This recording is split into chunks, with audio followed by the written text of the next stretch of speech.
Joe, you've had a very interesting life, and but now adding to your other achievements in life, you are an author. This is an amazing thing. All right. The book is entitled "How to Fight Gluten and Win." That's an exciting title. I've heard you talk some about gluten issues before.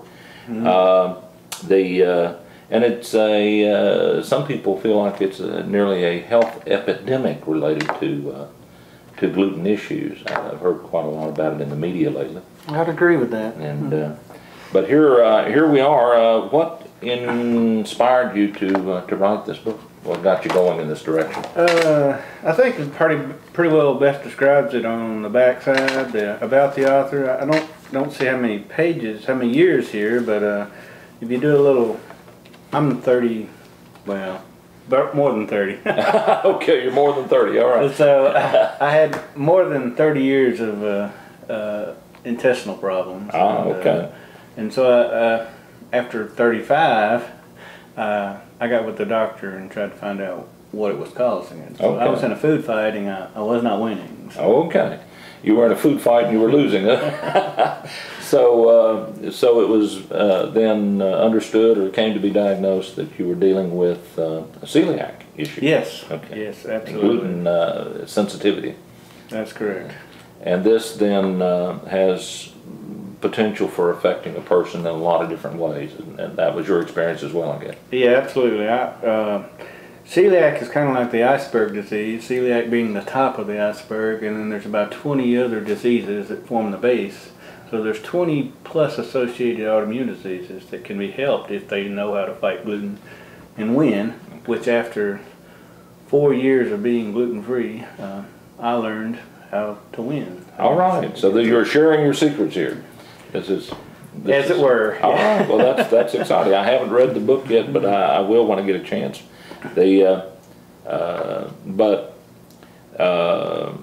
Basically, if a person were to read this book, what are you going to be telling them here that they need to know? I'm going to be telling them that you can eat gluten again, and gluten is not necessarily the demon that it's been made out to be. Oh, okay. Undigested gluten is. So I'm going to tell you how, by reading this book, how to digest it normally, naturally, healthily. Okay. So you're saying it's not necessarily always just a problem with gluten, but it may instead be a way that a person's body is digesting or lacking. Digesting. The lacking of. Okay. Okay. Then the book talks about those issues and how that you went about solving that problem in your own life. Yeah, and there's some test about whether you have a normal digestive pattern or not, and how to recognize it, and how to know when you're no longer having digestive distress. Okay. And there are certain signs your body will tell you whether things are normal or healthy. And it's just basic nutrition getting, in this case, the cornerstone nutrient that might be missing for digestive health. I see. So what we may have is a problem of deficiency in nutrients, and that might be something that could be managed and then make the gluten itself manageable, as you see it. Yes. After 3 years or so of deep research, I started to put together some of the clues of the symptoms that celiac often occurs with, and you start looking, and it compares very similarly to hypochlorhydria.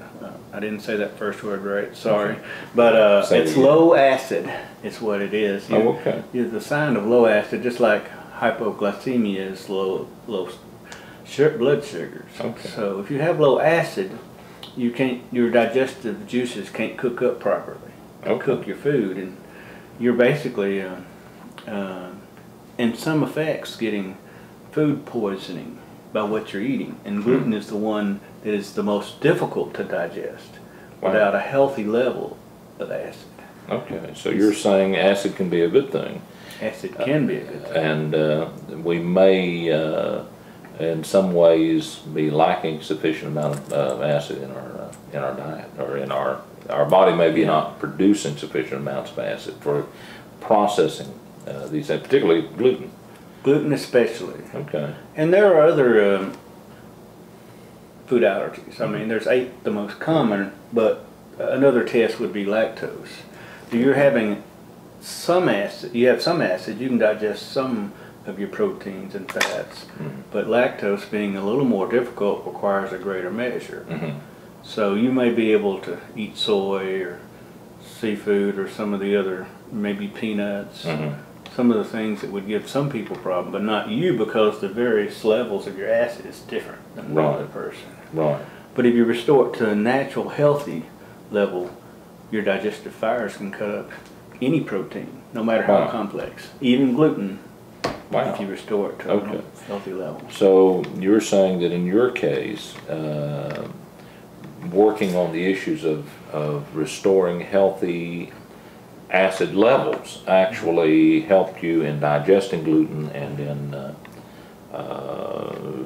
then avoiding the ill effects of okay. And there are certain nutrients that you can kind of add to your system to see how well your body's absorbing nutrients. And as I said in the book, you can find malabsorption in all the causes from IBS and so many other digestive issues that gluten is the trigger for. Right. And people have not associated that close enough in the past. Right. And there's up to 20 directly known linked to gluten allergies. Wow. So gluten can be a significant problem, a significant health problem. But for you found that gluten intolerance can be managed or minimized through healthy acid levels. Yeah. It's hard to say this word because there's so much. It's like a mind, you know. I mean, when you say cure, I mean, people will say, "Well, what proof do you have?" The proof is I don't have indigestion issues that I had 6 years ago, 2 years ago, since I restored my acid levels. Okay. I don't have what's called stereotoa. It's a floating stool, a sign of excess nutrients passing, where the bacteria in the stool produce too much carbon dioxide, where things lift out of the water and float on top. Okay. I don't have infrequency of upset. I have regularity that I've never had in my life. Wow. Okay. And when I restored my acid levels to normal, gluten has no longer been a problem. Wow. Okay. Well, let me ask you this then. You're not a doctor, not a medical professional in that kind of sense at all. But if a person is out here and struggling with some of these issues, then you would recommend read your book and think about some of the things that you've experienced and some of the things that you have done in relationship to this, and see if that won't benefit them or help them in it. Consult a doctor, but would you recommend that if you're going to consult a doctor, consult someone, if you're having these kinds of issues, consult someone who is knowledgeable about these kinds of issues? Is that yes. This is not medical advice and should not be construed as such. It is my life experience, and I believe if it's helped me, it will help others.